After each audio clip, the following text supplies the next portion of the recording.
I want to start off with the question I think a lot of people are trying to figure out if or where we should look for reaction in the bond market. We have Bill Lee from Milken on, as I just mentioned. He said the long end of the curve is where he expects to see some type of reaction. Again, if it's a prolonged shutdown. Do you agree with that thesis?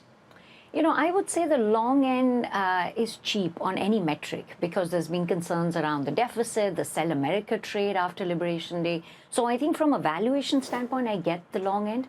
But if the economic data weakens, if this shutdown lasts a while, now historically we haven't seen a big impact on the economic data, but a lot depends on what the administration does. If there's permanent firings, if there's not that much back pay that's given back, if you see a longer shutdown with an impact on the economy, I think the front end will move as well because yes, the market's pricing in the Fed cutting gradually to neutral. But if we see the economic data worsen, if we see the unemployment rate starting to move higher than, say, 4.5, I think the Fed gets a lot more active.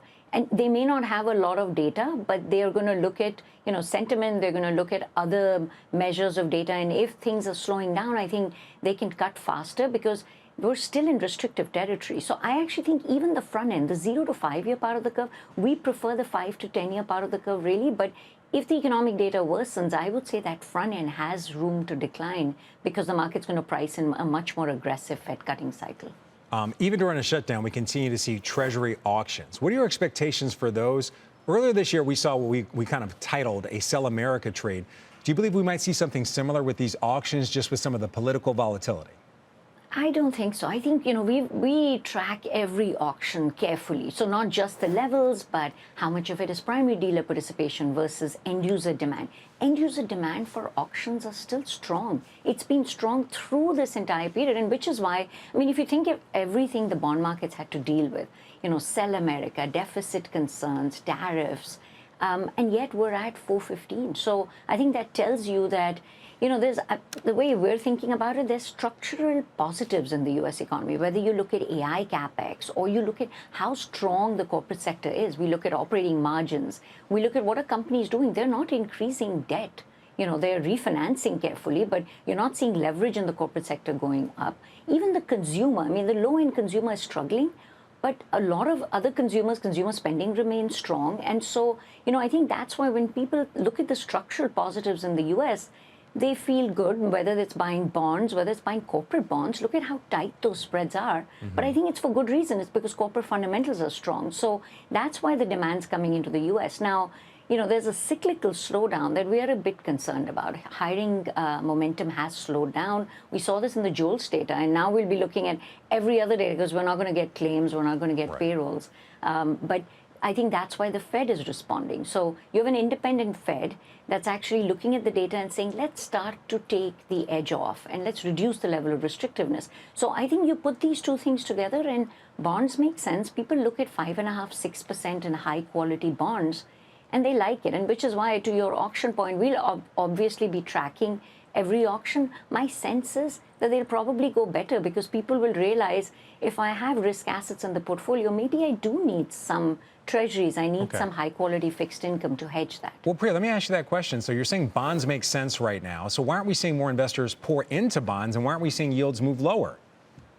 Well, we have seen significant inflows into bonds. I think it's just when the front end is giving you, when money market funds are giving you 4%, you don't feel that urgency.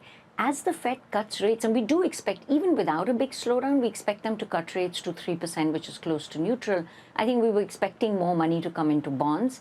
I think if the economic data worsens and people realize that bonds are the hedge, people might remember 2022 when bonds Priya, were not the hedge. Can I interrupt you for a second? So right now, for the modern investor, are bonds the hedge? We continue to see gold move higher. We're seeing investors this morning pouring into gold. I'm also looking at cryptocurrency. Bitcoin's up about 2%. Ether's about 4%.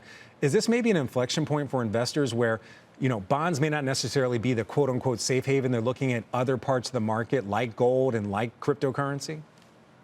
So, if people are looking for a diversified safe haven, I can't talk about how good, the valuations of gold and Bitcoin, but I would say bonds are a hedge. I think people remember periods when inflation was a big problem and the Fed was behind the curve and raising rates. We're in a very different world now, where the Fed's actually talking about cutting rates even as the economy is okay, and they'll cut more. So I think bonds are still the hedge, maybe people want to diversify a little bit and own other assets, but the safe, I mean, the U.S. Treasury will continue to make payments. The good news is we're not talking about the debt ceiling. That's the silver lining in all of this. We're worried about the shutdown economic impacts, but there's no issue with payment of debt. That's been resolved in the One Big Beautiful Bill. So I think you don't have to worry about getting paid, and you can look at the Fed that's going to cut more aggressively. So I think bonds are very much the hedge, and we are seeing inflows, and I expect that to continue. All right, so Priya, I want to come full circle right now. Again, Billy from Milken, he expects to see some reaction on the long end. You say that we might see some reaction on the short end. Where's the opportunity if you're a bond investor? Do you want to be on the long end, the belly, or the short end? I would like, what we like is the 5 to 10 year part of the curve. So it's not the very front end where we've already priced in all these rate cuts. It's not the very long end where there's a global sort of pushback on duration. I think the sweet spot is the 5 to 10 year part of the curve where you're getting 5-6%. If you can go into the high yield market, you can get higher than that yields without taking on that much duration risk. So I think that, in my mind, is the sweet spot. I think own that, and you have the benefit of thinking if things slow down, if this hiring momentum slowdown becomes a recession or a slowdown, then the Fed's going to cut a lot more, and though that 5-year has enough room to actually outperform and give you not just income, but actually give you capital appreciation.